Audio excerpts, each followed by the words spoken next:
कर लेनी है, जिसकी लिंक मैं आपको वीडियो के डिस्क्रिप्शन में दे दूंगा।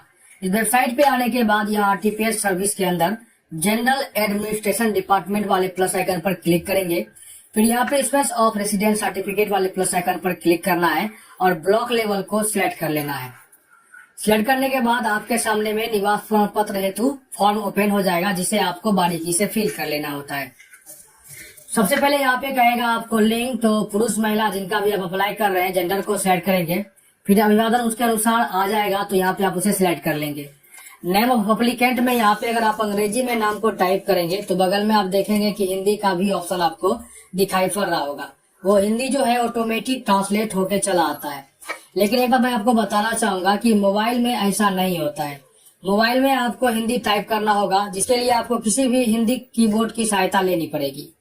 इसके बाद यहाँ पे कहता है नेम ऑफ फादर, तो पिता का नाम लिखना है हिंदी और अंग्रेजी में। फिर माता का नाम हिंदी और अंग्रेजी में टाइप कर देना है। अगर आप किसी शादीशुदा महिला का अप्लाई कर रहे हैं तो उनके हस्बैंड का भी नाम आप यहाँ पर दर्ज करना होगा। अब कहता है आवेदक का मोबाइल नंबर, तो मोबाइल नंबर ऑप्शनल है, आप चाहे तो डाल सकते हैं, अगर आप चाहे तो छोड़ सकते हैं। लेकिन मोबाइल नंबर आप अपने अनुसार से जरूर डाल दें, क्योंकि ऐसा डालने से आपको क्या होगा कि आवास प्रमाण पत्र का रेफरेंस नंबर भी प्राप्त हो जाएगा। और आप अगर ईमेल आईडी डाल देते हैं तो जब आपका आवास प्रमाण पत्र बन जाएगा तो फिर आपके बाय ईमेल आपको आरटीपीएस सर्विस के द्वारा भेज भी दिया जाएगा।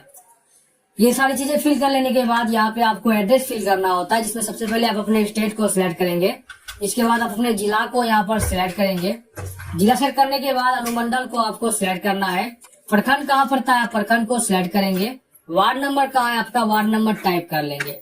फिर स्थानीय निकाय के प्रकार में ग्राम पंचायत, नगर परिषद, नगर निगम, नगर पंचायत का ऑप्शन मिलता है। आप किस निकाय के अंतर्गत आते हैं आप अपने अनुसार इसे सिलेक्ट कर सकते हैं। तो जैसे कि मैंने यहाँ पे ग्राम पंचायत को सिलेक्ट किया, तो ग्राम पंचायत का एक नया ऑप्शन यहाँ पे जुड़ जाएगा, जहाँ पर कि आपको अपने ग्राम पंचायत को सिलेक्ट करना होता है। फिर अपने गांव का नाम आपको टाइप करना है, डाकघर टाइप करना है, और आपका थाना कहाँ पड़ता है आप उसे यहाँ पर सिलेक्ट करेंगे और पिन कोड यहाँ पे दर्ज कर देंगे। इसके बाद कहता है आवेदक का स्व अभिप्रमाणित फोटो, यानी कि आपका पासपोर्ट साइज पे आपका हस्ताक्षर होना चाहिए। सेल्फ अटेस्टेड फोटो ही यहाँ पे अपलोड करना है, अन्यथा की स्थिति में आपका जो फॉर्म है वो रिजेक्ट हो जाएगा। यहाँ पर देखिए मेरा एक फोटो इस पे साइन भी किया हुआ है, मैंने इसे यहाँ पे अपलोड कर दिया। अब यहाँ पे आता है आधार संख्या।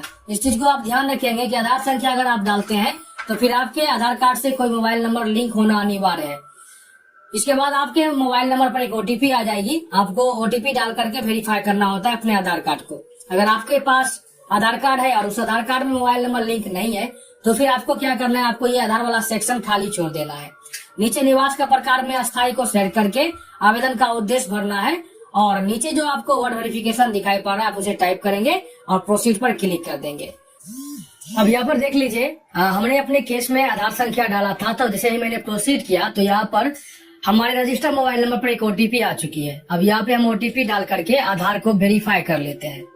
लेकिन रखिए अगर आपका आधार के साथ मोबाइल नंबर लिंक नहीं है तो आपको क्या करना है, आपको एक एनेक्स्टर फाइल अपलोड करना होता है, वो मैं आपको आगे बताता हूँ। यहाँ पर देखिए आधार वेरीफाई हो चुका है और यहाँ आप ओके पर क्लिक करेंगे तो पेज यहाँ पे लोडिंग लेगा और आपको जो प्रीव्यू है एप्लीकेशन की वो दिखाई पड़ जाएगी। तो इससे पहले आपने देखा कि किस तरह से आधार जो लिंक रहता है जिनका मोबाइल नंबर, उनका कैसे ओटीपी वेरिफिकेशन होता है। अब मैंने अपना आधार कार्ड को एक बार हटा दिया वहां पर से। अगर आपके इन द केस आपका आधार कार्ड के साथ मोबाइल नंबर लिंक नहीं है तो फिर आपको किस तरह से फाइल को अपलोड करनी है, ये प्रक्रिया भी मैं आपको एक ही वीडियो में समझा देता हूँ।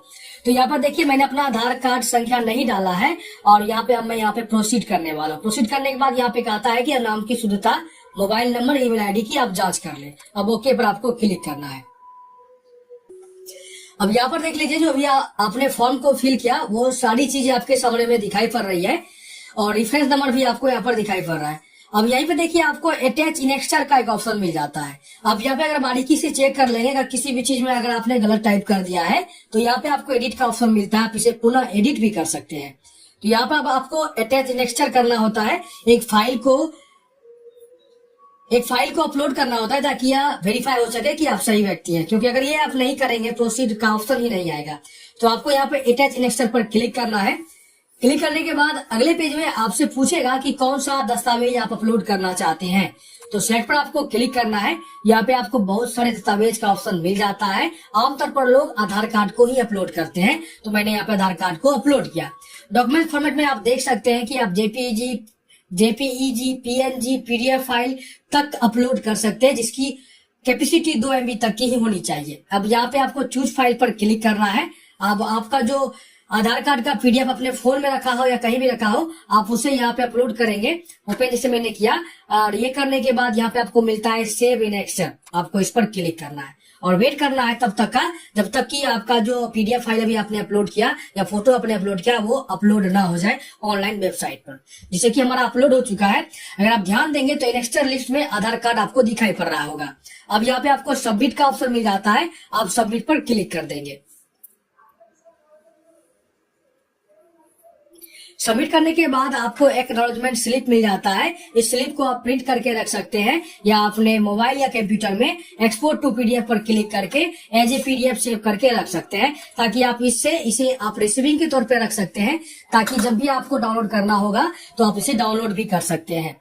अब मैं आपको बताना चाहूंगा वीडियो में कि आप अपना आवासीय प्रमाण पत्र जब आपका बन जाता है तो फिर आप इसे डाउनलोड किस तरह से करेंगे। सिंपल सी बात है, यहाँ वेबसाइट को फिर से आपको विजिट करनी है और यहीं पे मिलेगा आपको सर्टिफिकेट डाउनलोड करें, आपको इस पर क्लिक करना है।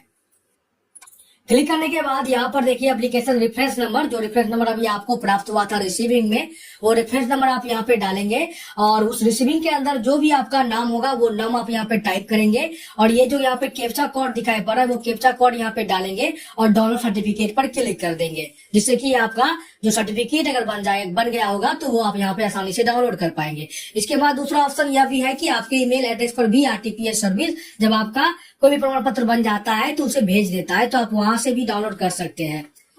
तो ये था आसान सा प्रोसेस निवास प्रमाण पत्र बनवाने का। अगर आपको ये वीडियो अच्छी लगी तो वीडियो को लाइक और चैनल को सब्सक्राइब कर लीजिएगा और हाँ, इसे अपने दोस्तों तक शेयर भी जरूर कर दीजिएगा। धन्यवाद।